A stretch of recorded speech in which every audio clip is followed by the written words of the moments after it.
Hey everybody! Hi everybody! We are officially live. Hope you're doing well. And I have my special guest. Really, if there's such a thing as Captain America: The First Avenger, then Richard Haig is Zenny62 Media first vlogger. How's that for an introduction? At least Wow. I call it the modern age, because the first vlogger was Nikki Rainey, who's still really with us. But she's from the first age of Zenny62 before Zenny62 Media, but she was Zenny62 Media, and now she's back. Although she's done some things, but she's gone to um, take on some other pursuits as well. But she's still with us in heart and soul and spirit and in stock.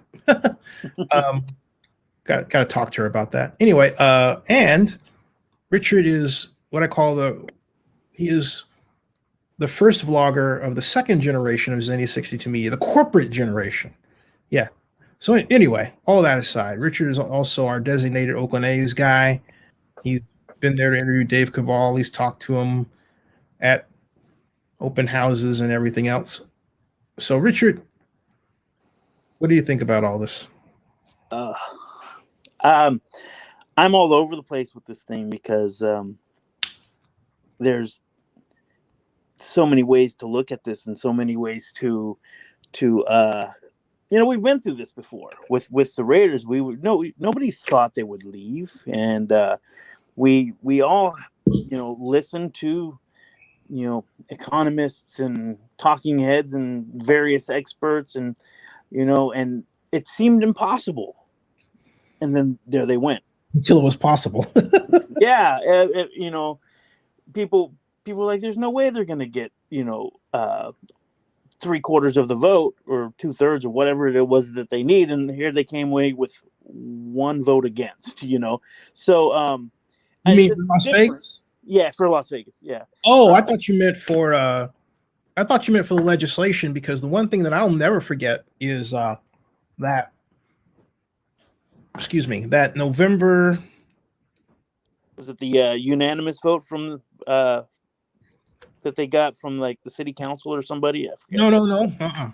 No, it wasn't me. The key vote for me was the legislature voting on the Nevada legislature voting on what was called S1. Oh yeah.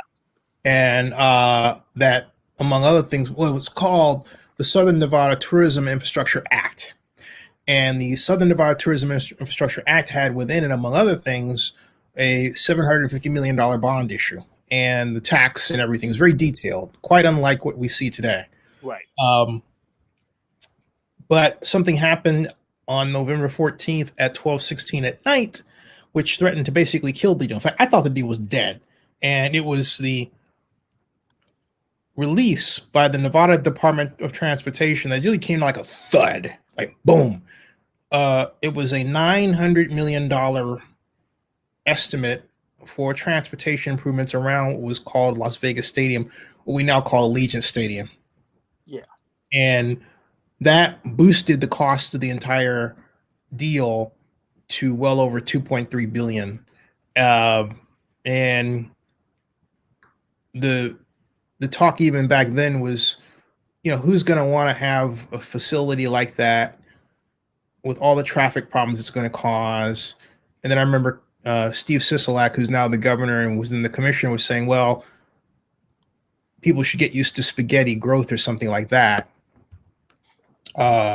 in basically trying to basically say, hey, look, there's going to be traffic problems, but okay, fine. And guess what happened last Saturday? Yeah. After Garth Brooks. My sisters were there. Yeah. Yeah. Big nightmare. So anyway, the point I'm making, though, is there are a number of reasons to think the deal wasn't going to happen. Hey, John Marks, how you doing? There are a number of reasons the deal was going to happen. I think people always ask me to make a prediction, and I don't make predictions. I don't like making predictions on development because basically it's a moving target. And like with the Raiders, I was certain the deal was going to fall apart even after the NFL meeting. I was certain it was going to fall apart. I was certain it was going to fall apart because of the woes they had in trying to build the stadium. They tried to make it look like, oh, nothing's wrong here, and then something would happen. Oh, nothing's wrong here, and then something would happen. Oh, nothing is wrong here, and then something happened. Oh, John Marks wants to say, John Marks, do you want a Mark? Do you want a link? Want a link? LINK. I'll put the link here. There is the link there.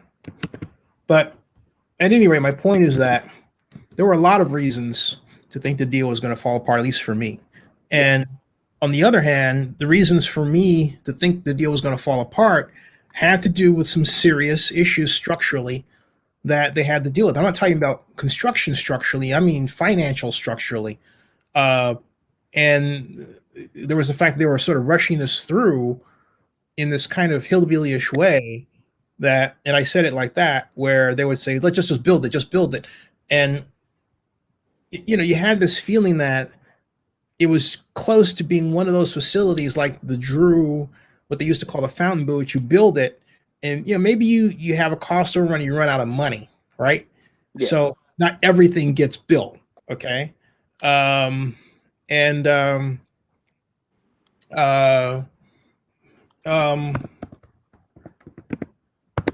my point is, that's why I don't like to say, you know, absolutely unequivocally something's going to happen or not. And in the Raiders case, that was then. Now, however, my view is clouded by how angry I am with the city over a number of facts. First of all, the city did not debrief after the Raiders loss. The mayor didn't say, hey, let's have a big meeting and call in everybody that was involved, and just behind closed doors, either involve the staff or media or fans, and discuss what went wrong and how we can not cause this to happen again. What Libby did was she held it close to the vest, like it's her people, and that's been her downfall.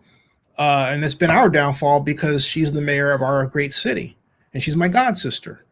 But she didn't call on people that knew, like myself. And I know there are people who don't like my saying that, but I don't care. I've had 33 years experience at this. My first job out of grad school was with the Oakland Redevelopment Agency. Built finding land to replace large and small pipes that were on what's called the zone.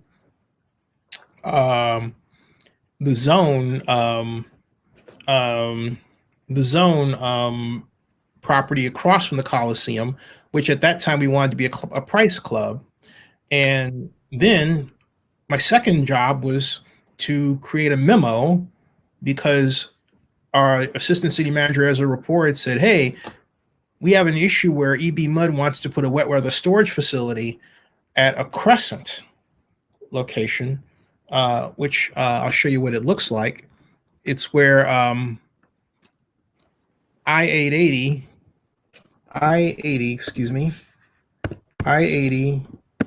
and then I-880 junction, and I'll say Oakland. Hopefully I get a map here that I can show. And then maybe zoom in on it. And I think I just found it. Satellite version of it. There's the satellite. Maybe I can move in. Once I do, I will then bring in and I'll show you what I'm talking about here. But I was, yeah, there it is. Right about here.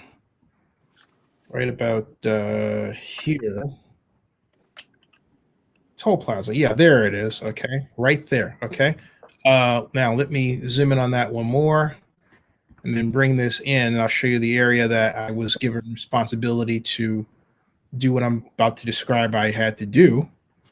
And I'll share this screen right here. And there it is, right there. And you recognize that? Richard? I don't know if you can see that or not. Richard? Yeah, yeah. Oh, can you see that? Can you hear me? Okay. Yeah, can you see that? Yeah, this looks familiar. Right. Okay. You see where it says East Bay Municipal Utility District there? Right, that's the treatment plant. Yeah. Well, across the spaghetti from it, where it says Target, Decathlon, the Home Depot, that was all empty. Right. All that was empty. And the year was 1987. And they wanted to basically put another wet weather storage facility over where the Target is and the Best Buy. So Ezra said, I want you to come up with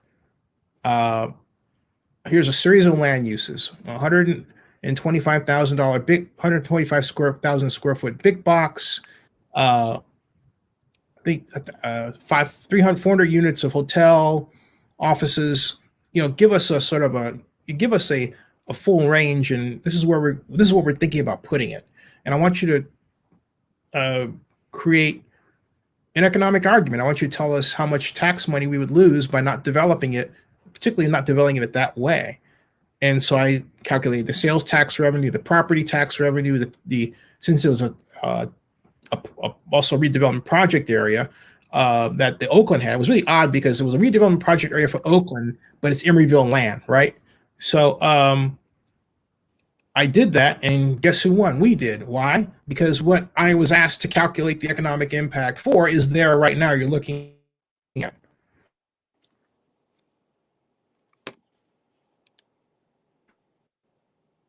Oh, I think I lost you, Zenny.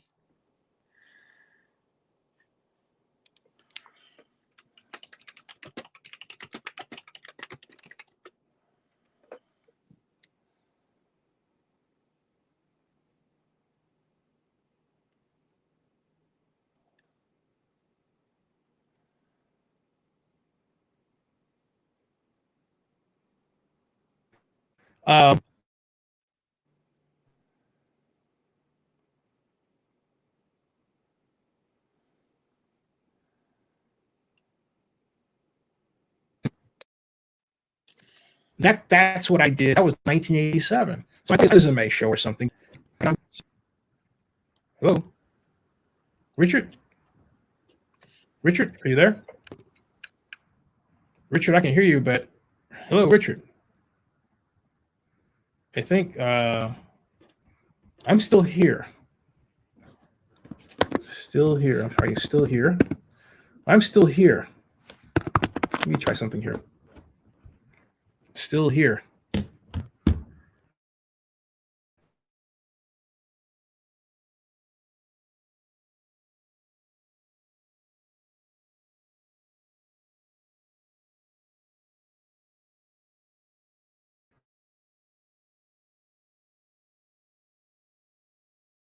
Let me try something here.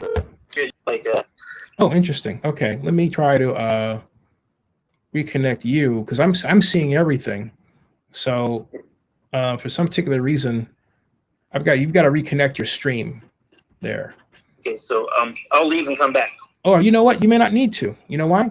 Because I can hear you.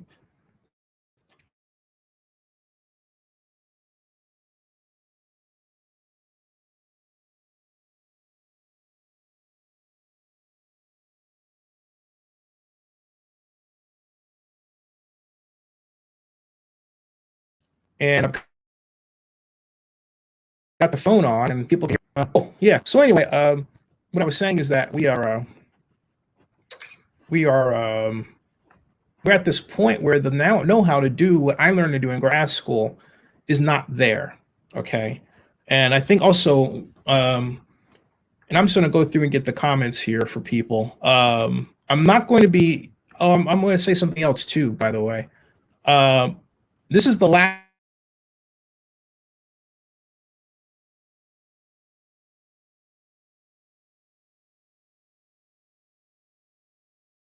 night where I will allow people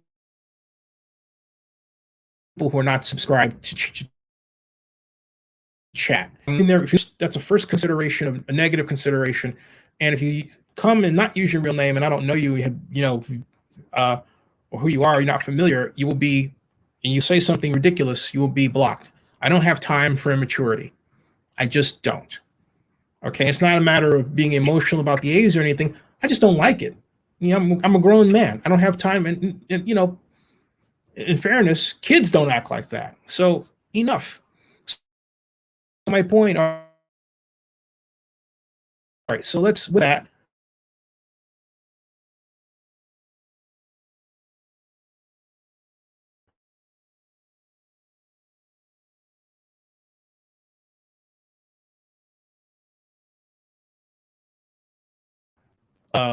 As in, I think here's the thing: it's not going to be a unanimous vote, folks. I will say it will not be a unanimous vote at all. In fact, I expect Gallo's pretty much off the already on the record as being a no vote. Well, fine. I think the question is how are the votes going to go down? Oh, it's glitching.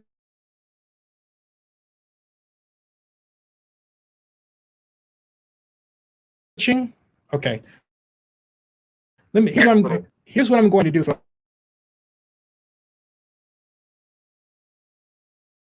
I'm going to restart this.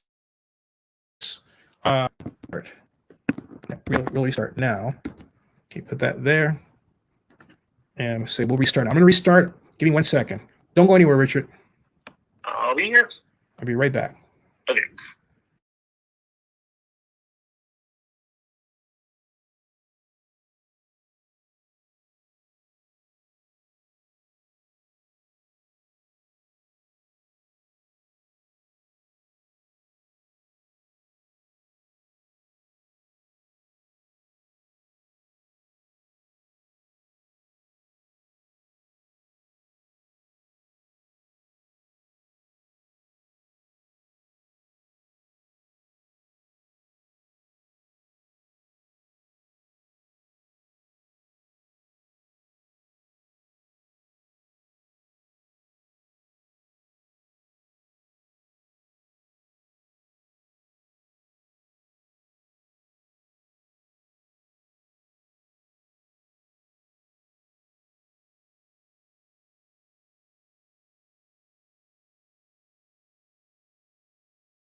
Hey, we're back, folks. Okay, we'll restart now. All right. He says, Gaio, Calb, Fife are no votes with Taylor. Bass's wild cards that can lean other way. That'll be 1, 2, 3, 4, 5, 6. I have a feeling that the way it's going to go down, I can't see. That's interesting. I'm not sure I can see Dan Calb voting against it. Also, let me get John. Carol Fife told you on Twitter to go what? Wow. Expect a long day. Yeah, I'm going through the comments from start now. Okay, here we go. Hello guys. I'm going from start to finish, okay? Then he says like to chime in on this. I said want a link. And then John Marks, I sent him the StreamYard link. Anybody can use the StreamYard link if you want to comment, by the way. And then join us. Hi, Zinni and Richard. Noel Guile has got to go. Fantasy Fan Panel says, just watch a Raiders quit video. When Raiders play Miami, let me get up and trash talk some Raiders for the last Fitz magic throw from last year. Yeah, I remember that one. Hey, Pete, how you doing? Nice to see you. That guy up there did a good job reporting that, by the way. Okay, looks like we lost you. We're back. Jules says, what's up, guys? Is everyone overreacting this vote tomorrow? It's still a non-binding vote, which people should understand. I see the 7/20 date as a cava lighting to get the city council to move. I look, if the city council votes no, the A's are putting it out there. That's a signal that, you know what, we're going to be out of here. So as long as that they're thinking that, that's how you got to take it. What do you think, Richard? Still there? Well, it also depends on what they're voting on. You know, that's true. Because Dave was pretty clear. Dave Cavill was pretty clear. He did an interview with Casey Pratt and Larry Beal on Friday. Now, forget that interview. Mine is better. Well, it's basically the same things, though. No, actually, it's not.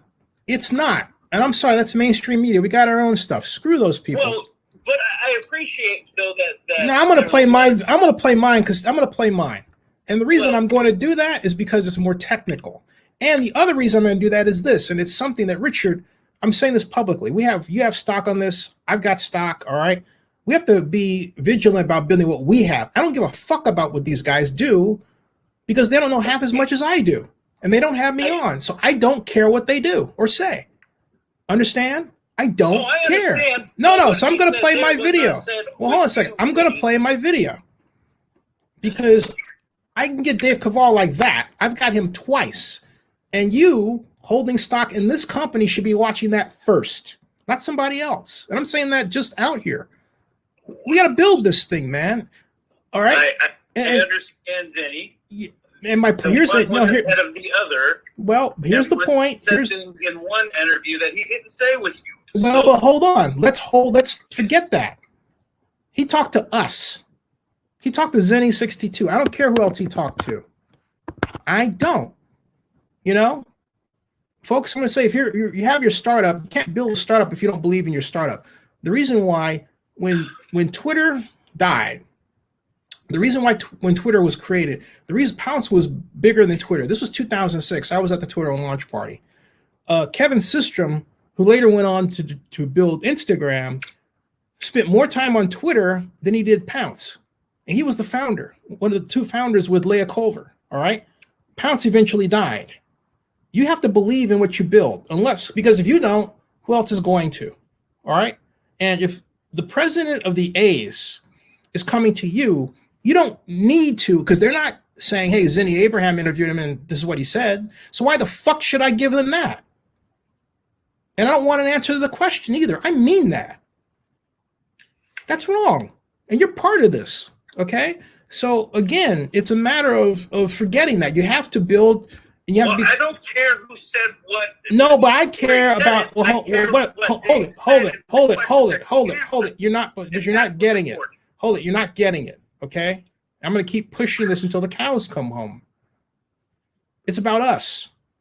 Okay, I understand. All right. So let me play what Dave. And I want to answer it with the words that Dave Cavill said. So let me play what Dave said to us. There or somewhere else. So let me play what Dave said to us, because it's entirely different. I don't care what he said to them. And I don't want to hear it. Not here. Okay? It's wrong. It is wrong to hold stock in an organization and then tout somebody else's. He came to us. We have Dave Cavill. All right? Period. And Dave has said to us, the question is, what did he say to us? Okay? And this is what, okay, that's the first one. And the second one. What the question was now. Well, good, because the whole point is, this is what Dave said to us on Friday, the same Friday. All right. President Dave Caval and is good enough to join. Okay. On short notice, I thank you very much. Right here. And, where we with the term sheet the city just presented. and I'm putting this into for people to watch right here, okay?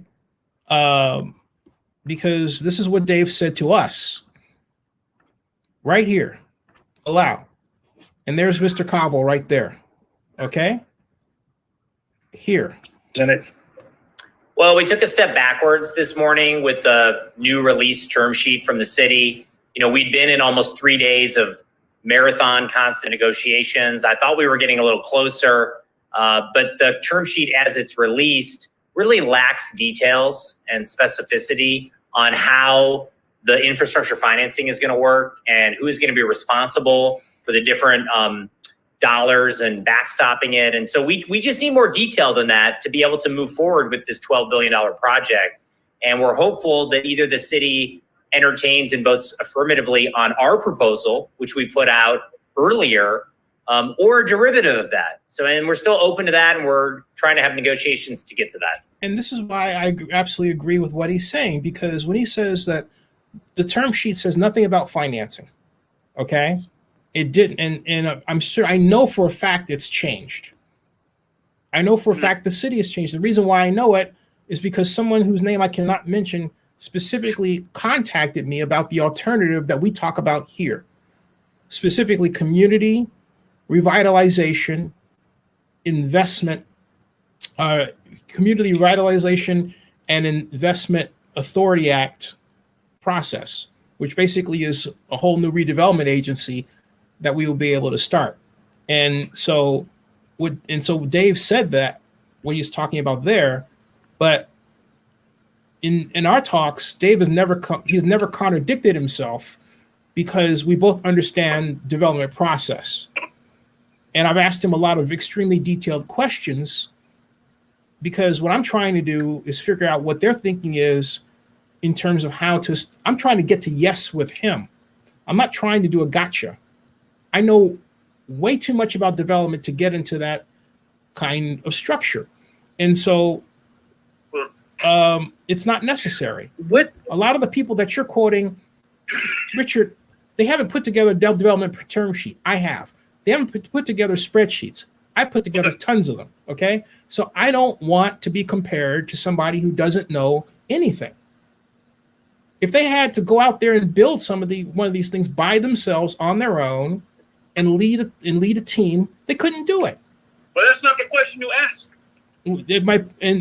Would you specifically like to see change between now, say, and Tuesday or tomorrow? Well, I think there needs to be some understanding about how the offsite infrastructure works.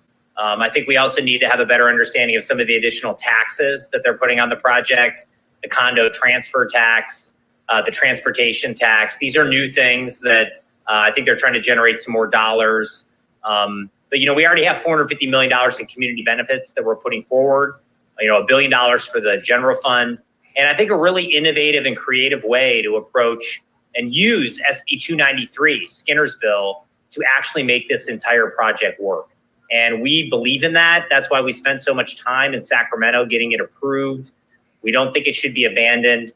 And we think the city needs to strongly consider the offsite IFD. It's something that's done in other communities. It's going to generate a tremendous amount of tax increment. Let's stop right there. Do you understand what he means when he says offsite IAD? Oh, IFD, yeah. Yeah. No, absolutely understand, and that's why I was saying, and I brought this up, it depends what they're going to vote on tomorrow. If they vote for whatever that new thing is that they came out with on Friday, it looks like a non-starter. And he said that in that. Actually, he didn't say no. Wait. He didn't say that to me. Listen, okay. But he didn't say that to me. What's important? He didn't say that to me. Listen, he didn't. Listen. Finish line now, right? Yeah, I mean, we've been negotiating this for a long. That's not what I'm looking for. What I'm looking for is here. It. And so we just need more detail than that to be able to move forward with this $12 billion project. And we're hopeful that either the city entertains and votes affirmatively on our proposal, which we put out earlier, or a derivative of that. So, and we're still open to that, and we're trying to have negotiations to get to that. would you Wait, specifically listen, like listen. to see No, listen, change listen, between listen, now, Richard, and Tuesday Richard, or listen, tomorrow? listen, Richard, listen Well, to I him. think there needs to be some understanding about how the offsite infrastructure works. I think we also need to have a better understanding of some of the additional taxes that they're putting on the project, the condo No, transfer. that's, wait. But we need That's to partner. No, what to make happened was this happen. that I accidentally hit and went back. That's a repeat. Hold on a second. Hey, I believe it was the project manager that said that the enhanced infrastructure approach is such that they wouldn't be able to afford all of the community costs. Have they costed that out with you all to say, what a properly sized, I hate to use that term, it's going to get me in trouble, but I can't help it, appropriately sized community approach would look like? Do they have a cost for that? Not necessarily. I think they focus more on just all the things, the laundry list, the wish list of items. Obviously, as the project generates revenue in certain categories, those things could be funded. But I think it's also important, Zenny, to understand that this project can't solve all the problems that Oakland has. And I think the risk here is that we make perfection the enemy of the good, and that we look at this and say, hey, they're not doing enough here. They're not doing enough here. We need more here. We need more there. And it's like, you end up with a situation where there's no project and you have nothing. And so I think we have a very responsible community benefits plan, an infrastructure plan that's investing hundreds and hundreds of millions of dollars in the waterfront, and a plan to pay for the stadium ourselves, which, in the last iteration, that was all paid for by the public. So there's a lot of reasons why this is a real winner. We got union labor, we got environmental sustainability because of AB 734. We got a lot of positives with this project. We're kind of at the point where we just need to know if we have a shared vision of the waterfront.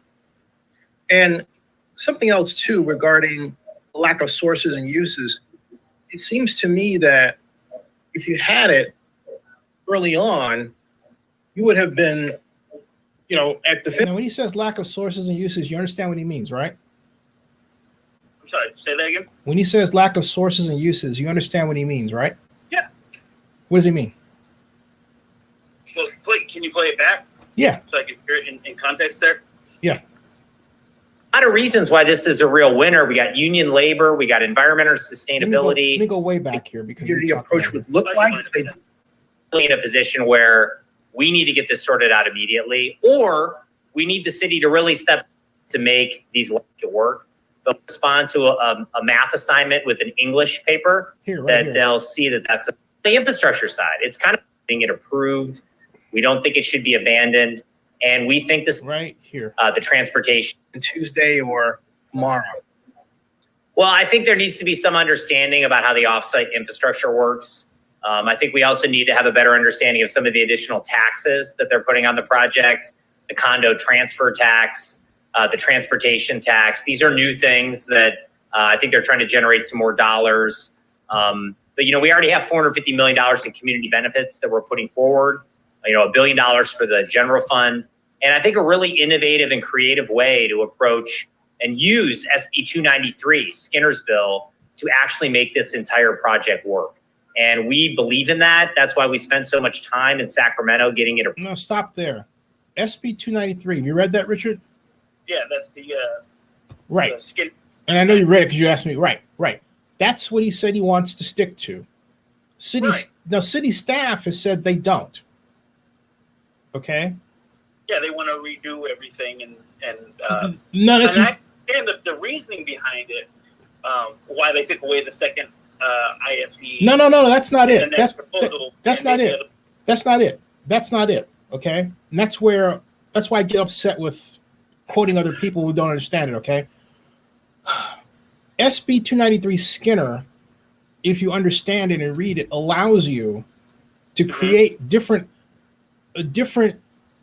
industrial development areas.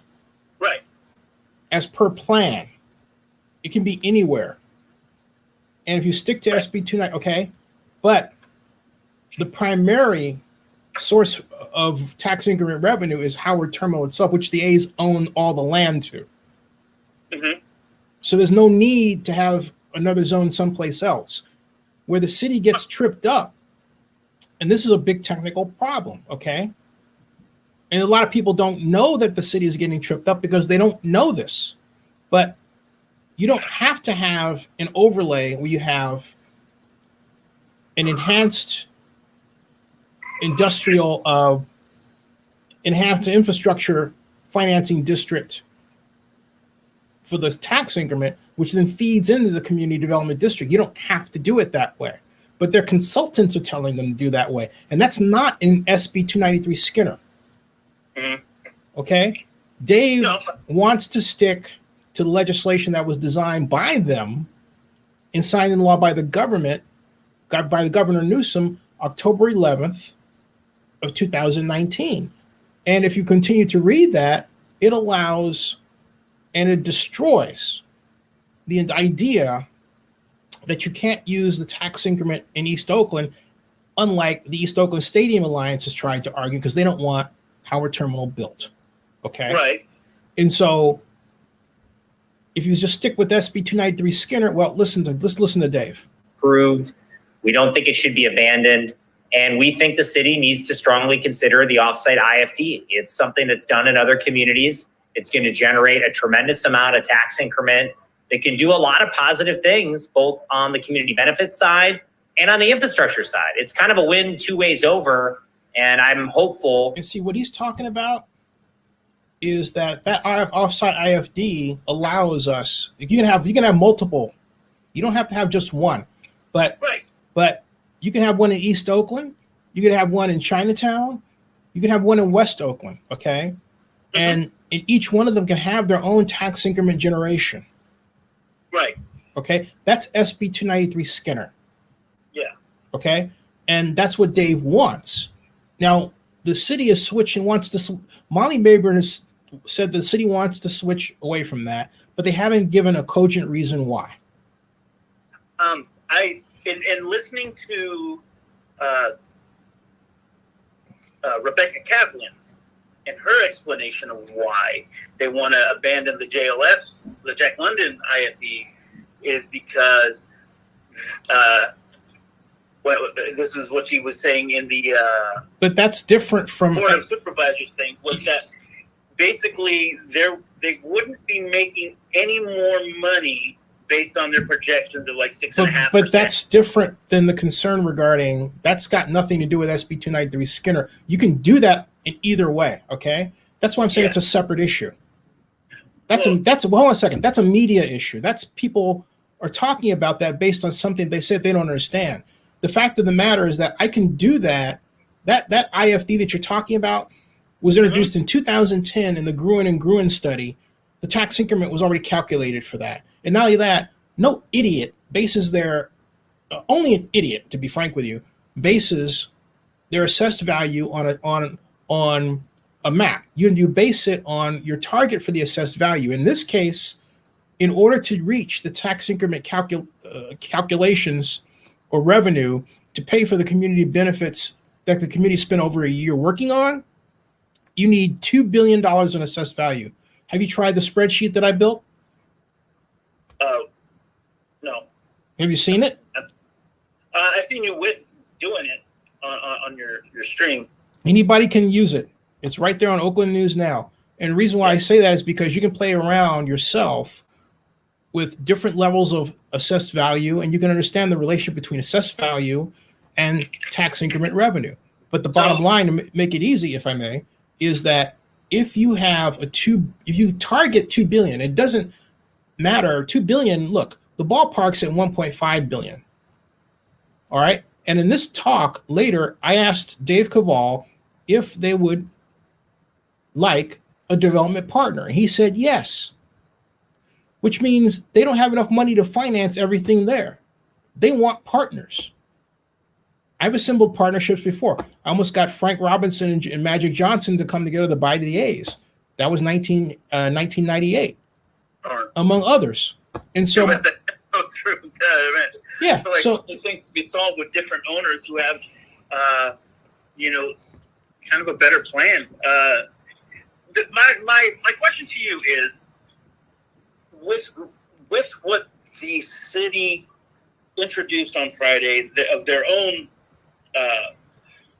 plan, their own term sheet, they did away with the Jack London ISD for the offsite, and then just expanded the onsite Howard Terminal IFD.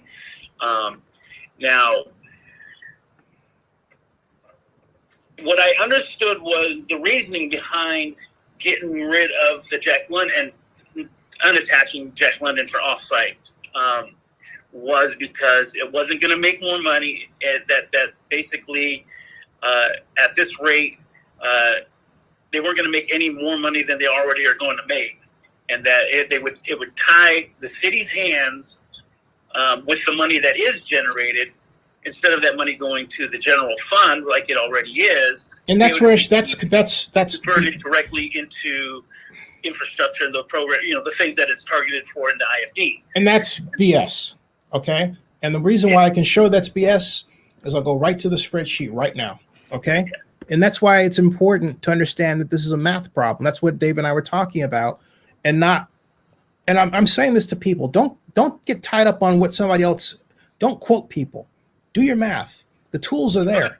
Because no, hold on a second. Because you're listening to a lot of people who have no background in this stuff.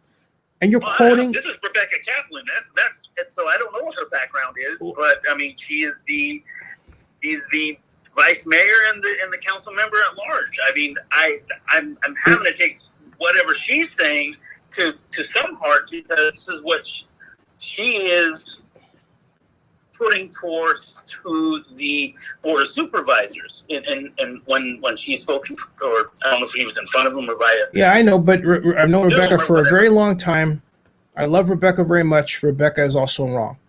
And I remember when Rebecca was evaluating my plan for the Raiders Stadium, and she missed a key calculation in it and said, "Hey, you didn't include this." It was right in her face. He says, "You apologized later." So I love Rebecca like a sister. Okay. So, but I had a question though, based on that. Yeah. And you knowing this, maybe you could kind of guide this thinking here. Sure. Which is, let's say that they said, okay, well, 6.5% is the expected growth. That's currently or in the past. But that's not with, 81 baseball games and, 30,000 fans. No, I think that you're whoa. You're confused. You're mixing apples and oranges. Let me stop you right there. Well, let me finish before you correct me here. All right. Which is there like a such thing as kind of like a layered sort of thing? Let's say that you have your base tax, and then you have that 6.5% or whatever it is that they were saying. Now, anything over the base and that 6.5, could that next level be targeted back? I don't know how that works. No, you're trying to. You're wrong. Okay. No, I don't know at all. So that's why I'm asking. Right. That's tax increment financing. Yeah. Okay. So are you looking at your screen? I have to get back to it. Yeah. Okay. Do you see the spreadsheet that I have up that's open? Yeah. I can't see very much on my little tiny phone, so I'm looking at. You can't turn it sideways? I'm looking. Let me see real quick here. There we go. Okay, now you see it? Yeah. All right. I'm going to go over to where it says right here, where it says, see where I have it, where it says total project AV? I'll wait, as there's probably a lag. There's a little bit one. Okay. All right. Now you see. 2 billion. Right. Okay. Now the reason why that 2 billion there consists of AV from new construction at 1 billion, and then the ballpark. So notice what we do is we set a target. Note this has nothing to do with area. This is, you know where this occurs? Do you know where this occurs? No. Howard Terminal. Okay. Okay, in other words, my point is this doesn't have to be any place else. And that's why I'm saying a lot of people get screwed up arguing over these different maps and districts when they don't understand that the mother's milk of tax increment money is from the development itself and the size in terms of value of the development. We're talking about $2 billion in this target. What I'm saying is that the way we've always done redevelopment is you target the assessed value you want to build. The problem with the term sheet and the way the city is thinking about it is they don't do that. So what they're threatening to come away with, without their own knowledge, okay, is a project that is unfundable. Why? Because they don't point to say how much in terms of assessed value do we need to generate the tax increment we need to pay for the infrastructure and the community benefits. You see what I'm getting at? Yeah. What I've just told you is a generations old math process that the city has not done because you have people who don't know how to do it. Okay, so let's scroll down here, and we have the tax increment district assessed value, and then the increment, and then the AV growth and the TIF revenue. You see where I have TIF revenue? Yeah. Okay, and we started 800,000 in this one because we haven't went to the taxi agencies and said, hey, we'd like to have your base. We're giving them the base. Okay, I don't believe in that, but today that's what they like to do. I'd rather negotiate and get the whole damn thing, which I include in this spreadsheet, but let's just deal with that. Okay, now you see where it says AV growth? Yeah. What does it say? 4%.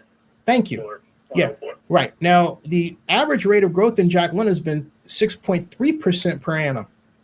Right. Okay, you can increase assessed value annually by 2%. So if we just, so what we're doing is we're forecasting a stream to bond against. This is how you this is how you build a bond issue. Okay. Mhm. So let's go all the way down. Let's go down the increment and let's go all the way down to the bottom. This is 45 years and see what we get to. What we get to is a total. That's 1 billion. You see where it says 1.67 billion? Mhm. Okay. Down it's 1,617,417,354.36. Okay. Yeah. So is that our bond issue? No. That's your stream you use to base your bond issue on. Okay. Now, this is where you get into structuring a bond. A bond issue off this is normally 1/2 or 50% of the stream. That's called a debt coverage ratio of 2. Why do we do that? Because we're saying, hey, look, in order to make sure we get the money we need to pay off the bond, all right, we are establishing a percentage take. It's standard in municipal circles to use a debt coverage ratio of 2. Now, you would say, what happens if we use like 1.5? Well, it means that instead of using half the money, you're using 75, you're basically using 75% of it. You see what I'm getting at? Right. And then when you do that, you know what you get? You get what the Raiders are facing with that bond issue constantly going into where they have to dig into their reserves, right? Right. Okay. Now, who is the person that told them that at a debt coverage ratio of 1.5 that was going to happen because their tax rate wasn't big enough? Do you know who that was? No. Seriously? Oh, do I know who you were saying that the whole time? Yeah. And that's exactly what happened. You were saying it needed to be like 2%. 1.5. I mean, 2%, a factor of 2. In other words, a debt coverage ratio of 2, excuse me. So let's use 2 here, and this is what it gets us. $808,705,667. That's the bond issue that you can float with this stream. Here's the problem, Richard. The city staff never says, and this is what I was talking with Dave about, they never say why they don't have a spreadsheet like this so we can walk through and see what the increment looks like, right? Didn't you ask him about that? Not this last time, but the time before, and he said he has it like some internal. They don't. It's not public, but it's like. Dave says he has his own internal numbers, but I asked him. But I asked him in the last interview he did on Friday. I said, "Have you ever seen anything from the city?" And he said, "No." Right. Okay. So my point, and I know that from conversations with city officials, that they say that my numbers look like theirs. Now I don't know if they're just saying that because they haven't shown me what their numbers look like. This was in the car. This is in the middle of me showing them my spreadsheet. Okay. Mhm. And so this is 808 million. And now what we do is if you scroll down, you would say, what's this 455 million, right? What is that? That is at the time what I thought the Athletics were going to get, or we were going to have to pay them back for their infrastructure, right? Yeah. Okay. So then what I did was I said, okay, if we take that 59 and then subtract it, actually the calculation should be in reverse. It should be 59 minus 60 rather than 60 minus 59. Let me change that. 059 minus 059 059 minus 060. Okay. And then that comes to, yeah, well, oops, excuse me. That didn't come out right. That's, it should be 059 minus, yeah, 060 because it's not, it should be 060. 060. Boom. Okay. That's still coming out that's, why is that? Let me try something here. Oh, nice. Yeah. Equals, let me see, 059. I want this. All right. And then minus that. Boom. There we go.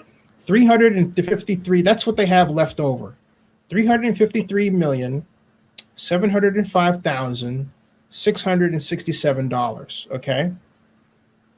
Now if the A's are saying that they only need 350 million, right? Right? Yeah. Okay, so let's put it at 350. Guess what? We got more money. We got almost 500 million to use for, we could take 80 million, use that for affordable housing. We can use the rest of it for the community. And that's where Dave is talking about where if you use and you read SB 293 Skinner, you can take that 458 million and pour it into another IFD. You can share it. You can share it citywide. In fact, guess what? Do you know what SB 293 Skinner says? It says that it doesn't have to be in an IFD for you to use it anywhere. It can be used anywhere in the city. Anywhere. You see? Pretty beautiful, huh? That's nice, and it could because one of the things that popped up lately, we've been there the whole time, but we didn't hear about them that much. Which is the folks from Chinatown, and they're upset because all this traffic is going to jam up Chinatown and mess things up over there. And I'm like, where did they just come from? It's been 2 years of planning, and suddenly these guys pop out of nowhere, and they're upset about traffic and whatnot. I'm like, why haven't they tried to get included or do their own IFDs? I think you're taking the cart before the horse. See, the thing that should have been done is, and this is with Franklin Dave and me, is that if the city had just, I'm gonna go back to the interview with Dave, but if the city had just stuck to SB 293 Skinner instead of having it signed in the law and then doing nothing with it, then the city would have formed the public agency that is responsible for the bond issue, and then it would have been responsible for creating the different boundary areas and determining which community projects around the city can be financed.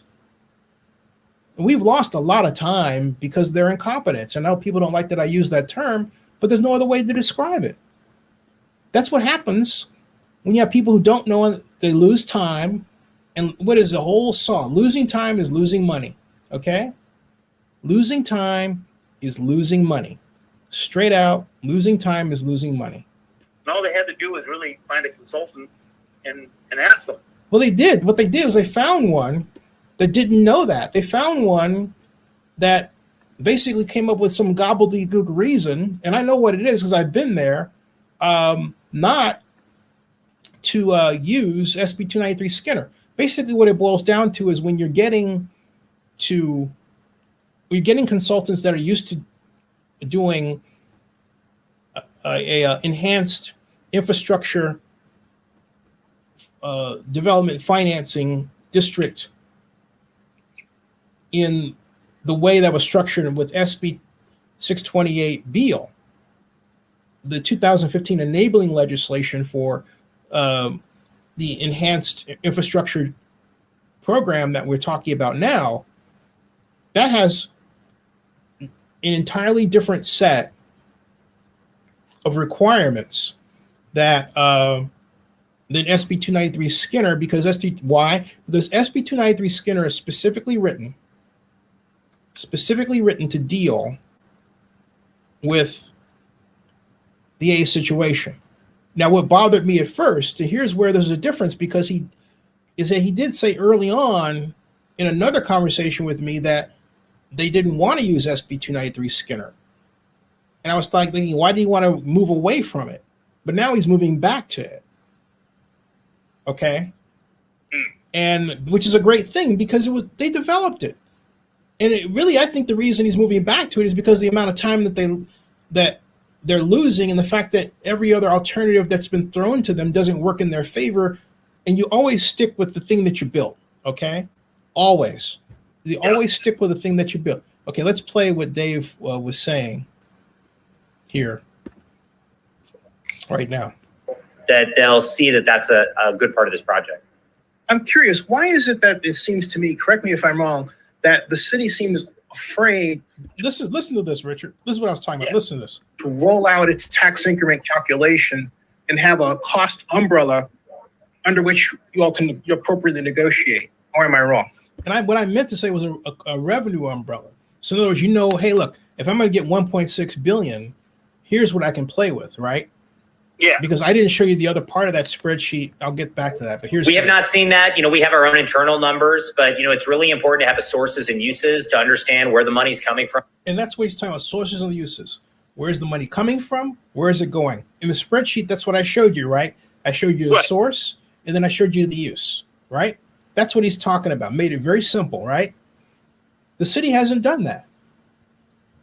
From how it's going to be spent, what are the specific items? It's really like solving a math problem, Zenny. And I think it's important that you don't respond to a math assignment with an English paper, because we really need to have the numbers and we need to understand how they work, because this is a big decision from a financing perspective and just for the future of Oakland and the waterfront. I think there's a way to do this. I think there's enough money in this project to make it work, but we need everyone on the same page. And we need that institutional knowledge of how to bring these really innovative and creative sources, kind of like redevelopment, to bear in a community like Oakland to make these lasting changes happen in a real way.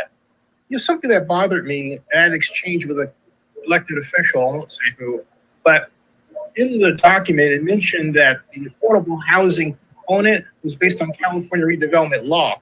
And I shot back, well, wait a minute, that was killed. So I know. And yeah. In turn, the elected official sent to me a 2000 document on the Oakland Army base, to which I reminded the elected official, first of all, it's specific to the Army base, and it rests on legislation that has since been killed. So with that kind of incompleteness, right? How much time do we have to straighten this out? From your perspective. Well, we are really down to our last. And see, Dave didn't know that, all right? But it was baked right there in the term sheet. But what happened was that because the term sheet mentioned California redevelopment law, folks. Yeah. It's in there. And I said, what the hell is this doing in there when we killed California redevelopment law and you're referring to it as the reason for your call for affordable housing? You cannot do that. You can't call for it based on a law that Governor Brown had killed. I said, what you do is you have them Put it in the term sheet as part of the contract. Be open about it, but don't say, well, there's this law that says you have to have this. The law doesn't exist. You see what I'm getting at, folks? That's how Keystone Cops this stuff has been. And this is the first time in Oakland's history we've had elected officials leading these negotiations, and that's where they're falling apart. Oakland has become so over politicized, it cannot see straight. Hold on a second. Right. Zenny, we're really down to our last at bat, and we're really in a position where we need to get this sorted out immediately, or we need the city to really step up and say, hey, the A's proposal, that is a great proposal, because we do believe in that proposal, and we think that can be a win, but we need something that we know can work, or this project is just not going to be able to proceed. And that would be really sad, because we put everything into this financially, blood, sweat, and tears, thousands of hours of my time, my staff. We want this to happen. We're fighting for it to the end, but we need to partner to make this happen. Hey, I believe it was the project manager that said that the enhanced infrastructure approach is such that they wouldn't be able to afford all of the community costs. Have they costed that out with you all to say, what a properly sized, I hate to use that term, it's going to get me in trouble, but I can't help it, appropriately sized community approach would look like? Do they have a cost for that? Not necessarily. I think they focus more on just all the things, the laundry list, the wish list of items. Obviously, as the project generates revenue in certain categories, those things could be funded. But I think it's also important, Zenny, to understand that this project can't solve all the problems that Oakland has. And I think the risk here is that we make perfection the enemy of the good, and that we look at this and say, hey, they're not doing enough here. They're not doing enough here. We need more here. We need more there. And it's like, you end up with a situation where there's no project and you have nothing. And so I think we have a very responsible community benefits plan, an infrastructure plan that's investing hundreds and hundreds of millions of dollars in the waterfront, and a plan to pay for the stadium ourselves, which, in the last iteration, that was all paid for by the public. So there's a lot of reasons why this is a real winner. We got union labor, we got environmental sustainability because of AB 734. We got a lot of positives with this project. We're kind of at the point where we just need to know if we have a shared vision of the waterfront. And something else too, regarding the lack of sources and uses, it seems to me that if you had it early on, you would have been, at the finish line now, right? Yeah, I mean, we've been negotiating this for a long time, Zenny. It's been a long negotiation, absolutely. Yeah, definitely. So in closing, because I know I'm just out of respect for your time and we'll watch the A's, take on the organization. Oh, one other question before I go. No, folks, I have to say one thing about this. Let me a discussion regarding using something other than hold on a second. The SB 293 Skinner, for example. This is what I'm talking about. We discussed this briefly before. There's the Community Revitalization and Investment Authority Act, which really is more along the lines of the Standard Redevelopment Agency.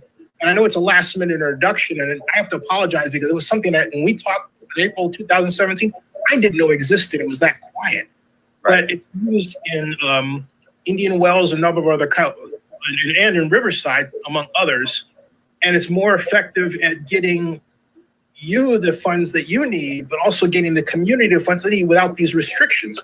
Has the city ever said this is why we're going in this direction other than SB 293 Skinner? I know I mentioned it early on. I take some blame for that because I was yelling about it. But are you open to maybe trying another approach if that approach can be costed out to work better and done at a time? Oh, yeah, of course. We would be open to whatever legislation or public financing vehicle is the most efficient and that creates, ways to generate project revenue that can be used to reinvest in what's happened. And so, yeah, we'd be very open to that. And we've said that from the beginning. Yeah. Go A's. Go A's. Let's do it. Zenny, as always, thank you, my friend. Hey, thank you for the time. And not only that, folks, I have to say, folks, Dave Cavall, Pays President, has been more accessible to me than the city of Oakland. That interview that has been up since Friday took 1 hour to get. In other words, I sent an email to Carolyn, and she emailed me back saying, does 5:32 work, which would be 8:30, 5:30 work for you, which is 8:30 for me. And I said, yes. And we did it. And I held to a time limit because he was kind enough to make himself available within, a 10 to 15 minute time frame, which I actually used less of. And that was it. But the city acts like the divas, like, oh, we only talk to certain people, and Libby's only talk to certain people. Go ahead, I will talk about you. Well, in other words, one way or another, I'm going to control the content, like it or not. Okay, because they tend to do that with certain of the mainstream, the mainstream white media guys. Okay, I'm just saying it straight out like that. Okay, and yet the new media that really knows how to do it, that has you guys and gals out there feeding us great questions, giving us eyeballs, keeping us on our toes, and occasionally making fun of me, fine. You guys are the one that matters. Richard, what were you going to say? Yeah, I find it funny that not only you, but most media I have not heard a peep from the mayor or any of the council people, with the exception of people who are against the project. Besides nothing besides Twitter blasts. Kaplan's done it, Fife's done it, Nikki Fortuna Bots, I hope I said her name right. Yeah, Fortunato or Nikki, yeah. They've nothing. I haven't seen them on TV or really in the papers or anywhere, but talking about the project, answering questions about it. Besides, little blurbs on Twitter, the occasional jab at MLB or whatever, or even the fans who want to know where these people stand. Yeah. Hey, in fairness to the fans, let's go through and see what the comments have been since 2:04 a.m. my time. Excel Generation says, this is not hard. Vote yes on a non-binding sheet. You can then have time for Alameda and state funding to help and jump in. This isn't hard. Adrian Gutierrez, hey, Adrian, how you doing? Says, honestly, the Athletics are doing Oakland a huge favor. You can lead a horse to water, but you can't make the horse drink. That is this situation in a nutshell. John Mark says, Zenny let Richard Haig speak God. No, I didn't want to. I wanted to make my point. He's got stock in my firm. You defend the realm of Zenny 62 Media, and on that, I will not relent. This is like the Knights of the freaking Round Table stuff, man. This is the company you build, like it or not. So yeah, somebody's got to do that. He says, bull dinkies. Bingo zealous generations, though. John Mark says, it's not happening. East Oakland Sports Alliance needs to be fired. Well, they can't employ themselves. Kevin Pigram, how you doing, Kevin? Says, Matson, don't even use that spot anymore, talking about Howard Terminal, and move to another spot of the port. Most of the active port is almost like less than a mile from where the new ballpark will be. Make that spot useful. John Mark says, we call the council folks now. Excel Generation says, yes. John Mark says, you got a bunch of idiots in Oakland. King 177 says, this whole thing is sad. Can't believe the A's are leaving. Well, they aren't leaving yet. They're trying to get the best deal. I think Las Vegas sits out there as a strong I have to say it. I hate to say this. It pains me to say it, but I think Las Vegas is a more attractive place. The trouble is that it's going to take them 5 years to build, and the A's have to ask them if they want to just keep throwing good money after bad by just cutting and then going to Las Vegas, or finishing out in Oakland. Because if they finish out in Oakland and somehow manage to have the city get its act together, they'll realize a ballpark in pretty much the same year. They'll realize it in Las Vegas. You know what I'm saying, Richard? Oh yeah, I mean, the whole Vegas thing's kind of a mess for me when I listen to it, and it kind of takes me right back to what I was saying at the beginning, which is like, you know, there's a lot of shades of the Raiders where, you know, they were saying we want egress, and we want tailgating, and we want public transportation, and you know and then they go to Las Vegas and they don't really have any of that, and then you have the A's going, well, we want we want this waterfront ballpark downtown, blah blah blah, and then they would go to Henderson where that doesn't really exist. You're going to put yourself 20-30 minutes outside of downtown. I'm like, why would you even consider that? Well, I think there's a wild card here. And the wild card basically is Major League Baseball. And one thing you got to remember is that Dave, I think it was March 31st, March 27th, when things started to shift. That was Major League Baseball. So it was kind of like Linda Blair and you watch The Exorcist? Right. Well, Dave Cavall became Linda Blair on that day. He started doing like the head turn, like, okay. Sorry, Dave, but you know, it was, and basically it was because Major League Baseball, and I would have to guess John Fisher by extension, was saying, you know what, we're losing money. The A's lost $40 million last year. And excuse me, medicine time, folks. That's what you got to do. But the A's lost money. Oh yeah. And now billions last year. It was Major League Baseball basically giving Dave his marching orders. And so that's what you're seeing here. If we're left to Dave's devices, I think he would elect to just simply press on with what he was doing in Oakland rather than suddenly be forced to go on this magic mystery tour of these different cities. Because first it started with, oh, we're going to list these different cities, right? Then it became exclusively Las Vegas. And then have you noticed they got off the exclusivity again? Yeah. Okay. Well, that's the thing that Libby was talking about, where it could be any number of cities, Montreal or Portland or whatever. But you know what that tells me? Something fell apart in Las Vegas. There's a lot of iffy things about the Las Vegas. So I floated this idea to Twitter, just because I was just musing, I guess, which was, so I understand the timing of a lot of this. MLB has their CBA ending on December 1st.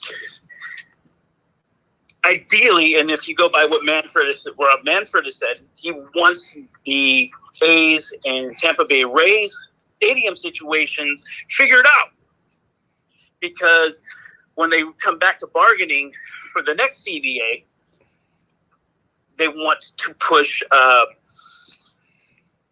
expansion. That's more jobs, more money for players, and so on. Anyways, Las Vegas has always kind of been in that expansion talk. And if you are, when I'm looking at it, I'm going, doesn't matter either way whether the A's move there or the A's stay here, they're getting a team. Right. More likely than not.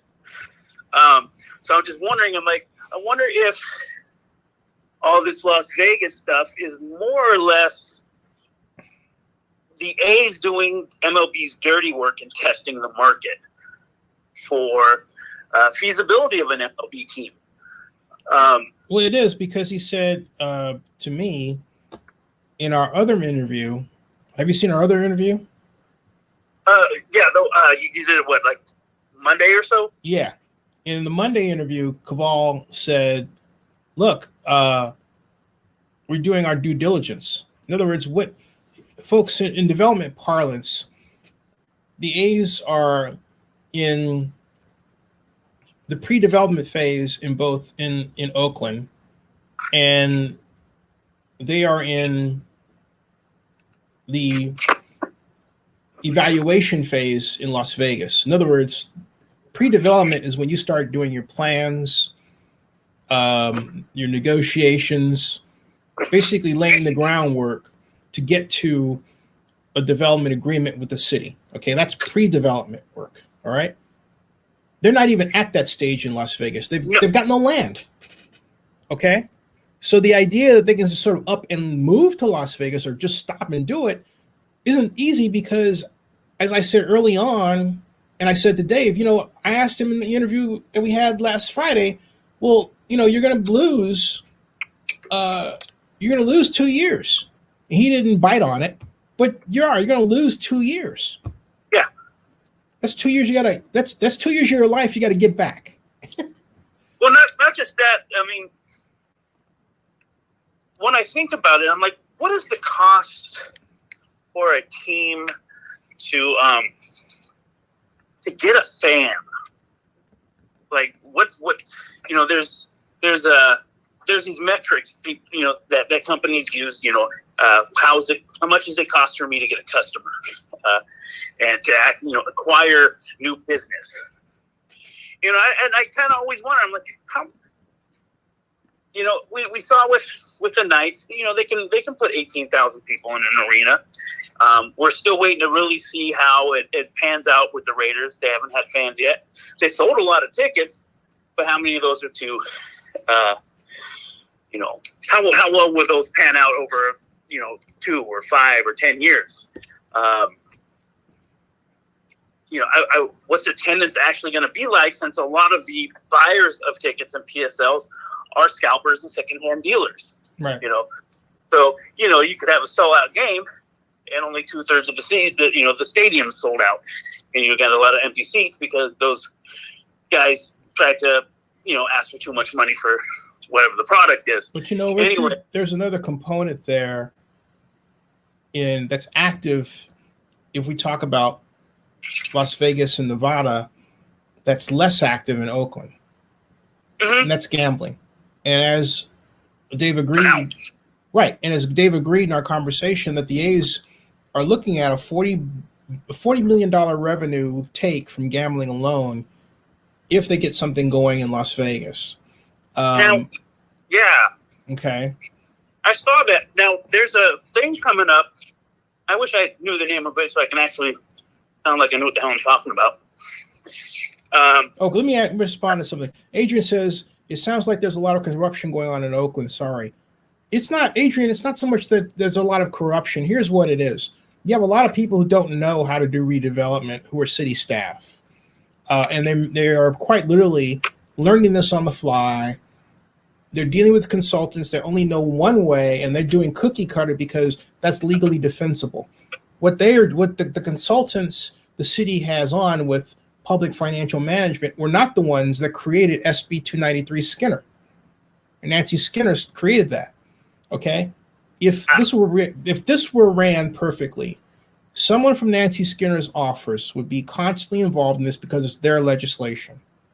But the city didn't handle it that way for reasons that the city has not fully explained at all. In other words, how did you not go to the county of Alameda last year and the year before when you knew you're going to be asking for tax increment financing? And then we look at the consultants' work, and guess what? They are not communicating to the public that they're actually going to use it. They're saying, we have to let the money grow to later. They're not structuring a bond issue in any of their documents. Like, remember the $808 million bond issue that I showed you in terms of the target, Richard? Okay. They're not doing anything like that. And the trouble is you have a lot of people who don't know that the consultants don't know. And so the consultants are sort of, allowed to go on with their BS until, I stepped in and started calling it on. And the only way that I knew to get someone's attention is to call it like I saw and say, hey, they're incompetent. And then point out that we used to have a rule that when you go and hire consultants, you have to hire them in accordance with Oakland's diversity, MBE, WBE requirements. The city just threw that out of the window. They got the women involved, definitely, but not women consultants or Black consultants. Completely forgot that. And we used to have a directory of people that you'd call in who were your like, for example, public financial management would be your prime contractor, and one of the minority consultants will be your subcontractor. And so basically you're spreading the pie, and you're making sure that you're giving work to people who actually know and have a specialization that helps implement your development project, who are also Black, Asian, Hispanic, right? But primarily Black, because we tend to get pushed out. Now it's very common to see a company like the other one that's doing the work with the city out of San Francisco. That's a white and Asian owned firm, okay? And most of their staff, their principals are white. There's like one Black female. And that's the company that did the economic forecasts, but they didn't do the tax increment. All right, they left that alone. And so there's a lot of blind numbers out there that they just sort of threw up, but those numbers have no basis in any development plan. For example, and this is what I was talking to David Cavall about early on.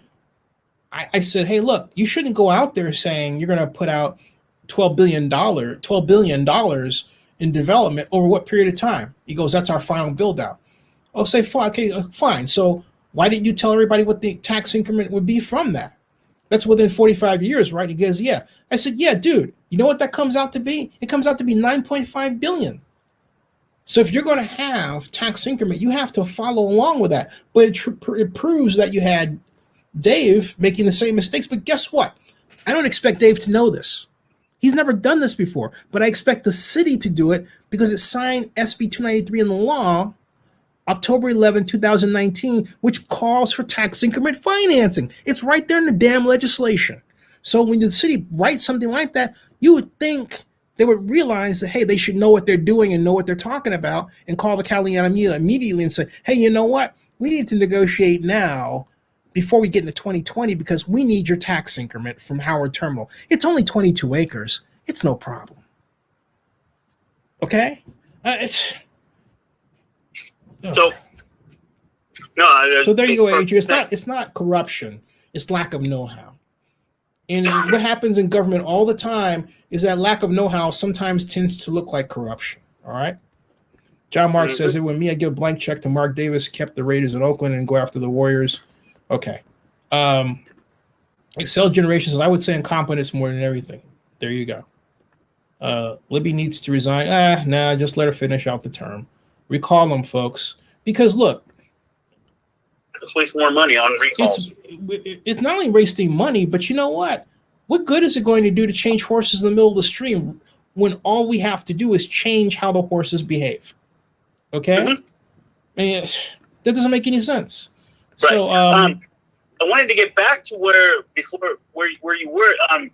California is supposed to put on the ballot on the next election sports betting in California. Right. So I don't know. Maybe the landscape can change in that part. California is right for sports betting. I mean, we're the largest. We're slow to it because what we did was we gave the advantage to Indian reservations, right, and who were smart enough to take it, and it's really slowed us down. We didn't do something where we made it more open so they could be implemented faster. It's a big problem. And then we had the reason why we're at the ballot box with this thing is because the legislature killed the last proposal because they did not want to upset the Indian gaming community, and I understand that politically. And the Indian gaming community is smart to hold on to that cash cow. So yeah, it's a big problem. Yeah, it's a big problem. Kevin Cole says, what was the whole BS about affordable housing? Since when did city council care about affordable housing? They're quick to approve $3,000 a month, 2-bedroom apartment. You know, that is a good question. And I think what you're getting, Kev, is you're getting, first of all, Oakland City Council President Nikki Fortunato Bass and newly elected council member District 3, my district, Carol Fife, and in place, and along with Treva Reed, who's more, she's not of as much of a progressive / socialist bent. I don't like to use the term socialist because I don't think true socialism applies here, and I hope it doesn't. And what I mean by that is, when I think of socialism, I think of like the Latin American socialism that is less a matter of economics and more a matter of them locking you up for speaking your mind, because a number of those countries violate human rights to a grand scale. And it's shameful that the democratic socialists of America would side with these regimes and their atrocities. I mean, I'm thinking, what are you guys smoking? Maybe that's the problem. They're smoking something. But the whole point, Kev Cole, to reiterate, is this is a sign not just of political change, but the fact that Oakland has let a lot of expensive housing be built. We have a gigantic homeless problem, and we killed redevelopment, which would have made sure we had an affordable housing stock to absorb people who could afford homes at those levels and not be forced out into the street. And now we have this really bozo idea that, well, build more density and we'll get the affordable housing. We won't. And the reason why we won't, folks, is very simple. That ideology is based on an old pre-internet marketing that said, hey, look, locally, the units that I build will be absorbed by the population, right? But that's not what happens. What happens is that you've got somebody that's, in Monaco at their computer looking at these investment properties around the world in the Bay Area, and they buy them and they never move. They're still in Monaco. They might hold it for somebody else and it gets flipped like a credit card collection, like a collection of credit card accounts. Okay? That's where we are today. And so these people that are talking about, well, you build more high rises, we'll get more affordable housing. You're not going to get more affordable housing by building more high rises. You get more affordable housing by building affordable housing. Period. And the way you do it is you don't say to a guy like John Fisher, well, I'm going to soak you because you're a billionaire. You say, hey, look, you're going to charge $2,000 rent for this. Tell you what, get it down to $1,200. Tell us what the difference is in that with respect to your expected revenue and that to pay for construction. We'll pay you that difference. That's smart subsidy.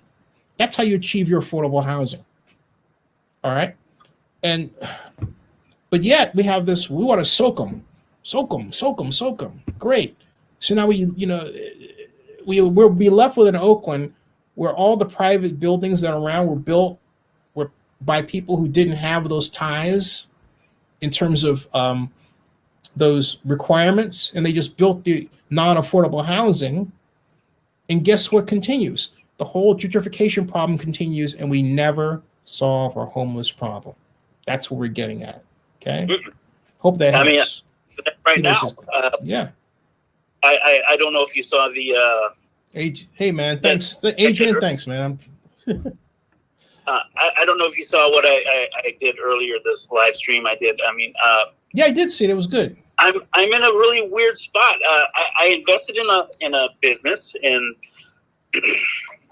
unfortunately, it went downhill real fast. With the Raiders and the Warriors moving, they had some contracts with them, and then so those guys scooted out and found new people, and we were hoping we could at least take care of the Warriors on the other side of the bay, and they found somebody in San Francisco to do the work, and then COVID happened, and then we were hanging on by a thread. Luckily, school's open, and we were able to help get a little help there. But the ideal situation would have been what we were looking at is we can get out of this if there was something big happening, and there had always been the in 2 years or 3 years or whatever, and now who knows what it is now, 2027. So in 5 or 6 years, maybe there'll be this big ballpark in Jack London. And we were like, hey, we can move to Jack London because instead of being on High Street, and we have to climb over homeless people to get to the door. We can't drive a truck up to the building because there's an RV been parked there for at this point about 6 months. City won't do anything about it. The rules that they have for homeless are the rules don't apply. If I park a vehicle somewhere and I don't move it within 72 hours, I'm towed away. But if you're a homeless guy living in a van, this stuff impedes business, and every step of the way, Oakland has impeded business. But the only problem I have with that, with respect to the homeless, is I can't sympathize with that, and the reason why I can't is that we can't just push people out and have them become homeless, and then prevent them from living in the city through an RV or any other means.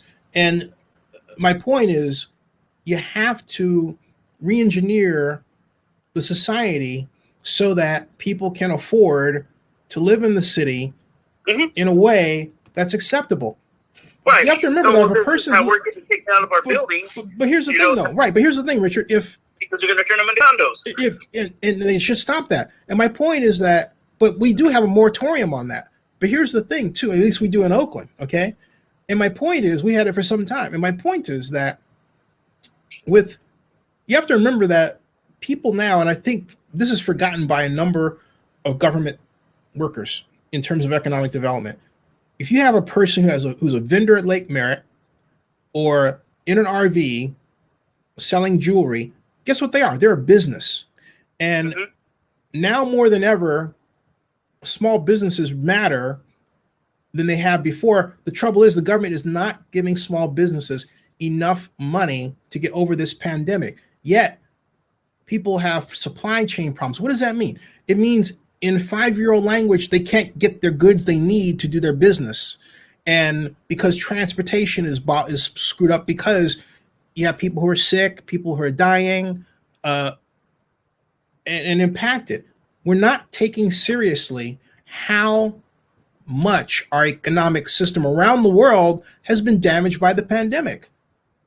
This is the greatest malpractice of economics, is the one that you're seeing right now practiced by the United States and the world, where some places like Austria say, hey, look, we'll give you $10,000.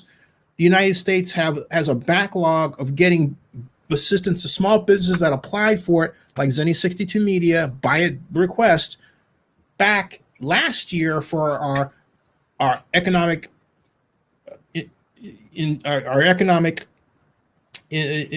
injury disaster loan increase that the SBA said we were due, okay? And they've dragged on it, and they've done that with millions of people. We have all of our documents in. And yet there's only a handful who are taken care of, but you look at the directories, and a lot of them, and then you get to loan forgiveness. Bank of America is forgiving maybe 10% of the loan that they're supposed to forgive entirely. And all Congress has to do is say, you know what? We'll take care of that, okay? And so they asked us to sign up for these programs. Now they're not operating it so the programs are truly forgiven, and so they're threatening to stick us with a debt that we didn't anticipate. No one anticipated. I have people calling me. I have talked about Oakland News Now. I'm going to start making videos about it. Florida, San Diego, Oakland, they're all over the place, okay? And the government has to step up to the plate. Everyone's wondering why there's all this violence going on. It's not hard to figure out. People don't have money. This isn't a matter of suddenly people turning bad or something. You got people who are doing this. They're doing illegal gambling. Meanwhile, you've got the feds quite literally talking down the value of cryptocurrency. You got China attacking the value of it and basically attacking another source of value for those who could take their cryptocurrency and quickly convert it into cash through Coinbase, and it winds up in their account, like me and a number of people. So what's happening to us is biblically bad, right? Biblically bad. Richard, can you hear me? Yeah, I'm here. Okay. Okay, because I saw you write something. Okay. But anyway, biblically bad. And we better get a handle on it before we have another Capitol riot. But the next Capitol riot will probably be, all the BIPOC folks who are tired of being promised something and not getting anything. And we should never get to a place where we have a country where everybody feels like they didn't get theirs and they feel like the next person is getting theirs and they're not. And that's where we are. And it's sick. And it can be solved like that. We can solve the problem. But we seem to have a lot of people in office who are very reluctant to change systems in a way that prints money. And they say, we do it, we'll cause inflation. You know what? When I was growing up in the 70s, we had inflation. But we also had a full employment economy. Okay? Yeah. Remember that, Richard? We had a full employment economy. Yeah, we had inflation, but so what? Okay?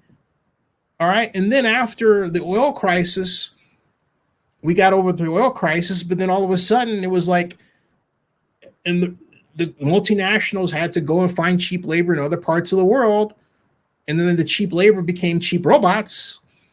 And now you have people who quite literally, if you don't have a skill, you don't know how to make money on the internet or program, you're in bad shape. And should that, or if you unless you come from a rich family or something, where you can get the inheritance, you have to build your own value.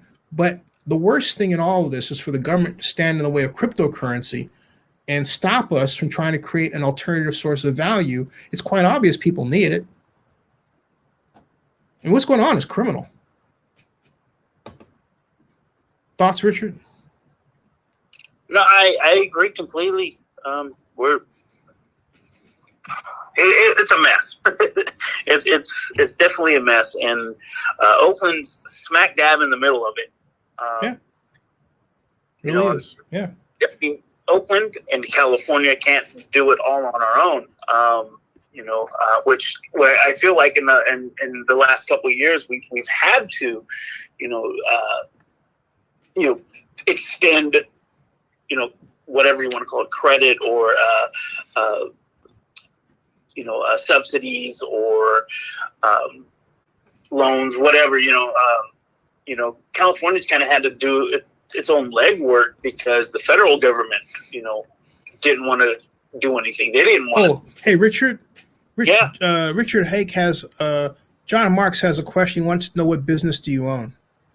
Well, he owns a percent of Zenny. Actually, more than that. Yeah, he owns a percent of Zenny 62 Media to start. But oh well, go ahead. What's the other one? I don't talk about it because I do have a presence, between here and Twitter.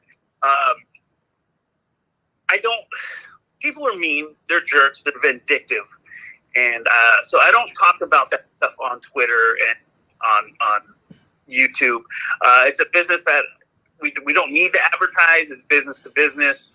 So we go directly to the places we're looking for, and it's in the food and hospitality business.